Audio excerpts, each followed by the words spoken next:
Okay, hi there. I just installed the Dinali sound bomb on my 2015 800GS. I bought it from Twisted Throttle. I bought the bracket as well. You can see that on the ground. I did not use the bracket because I didn't want the horn to actually show where it was mounted.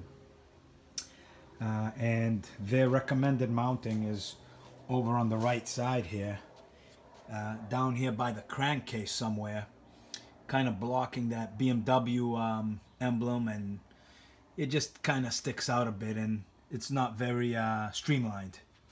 So I poked around a bit, took the fairings off, and on the left side, pretty much where the stock horn was, I removed the stock horn.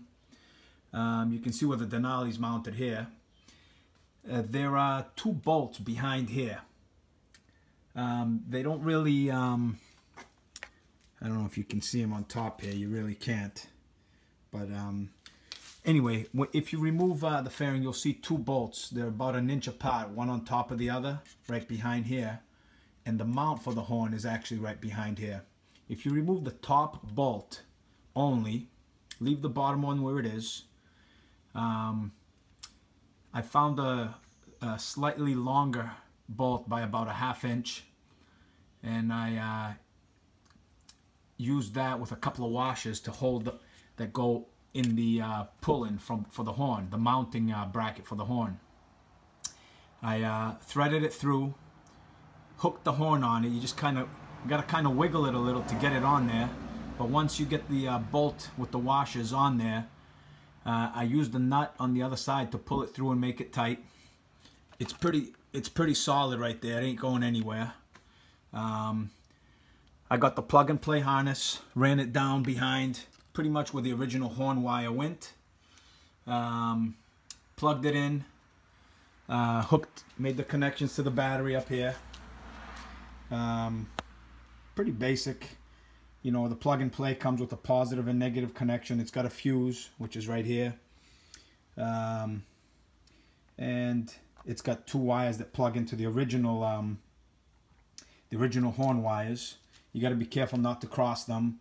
It's got to be positive to positive, negative to negative. Otherwise, you're going to get suction instead of blowing on the horn. Same thing when you plug in the horn.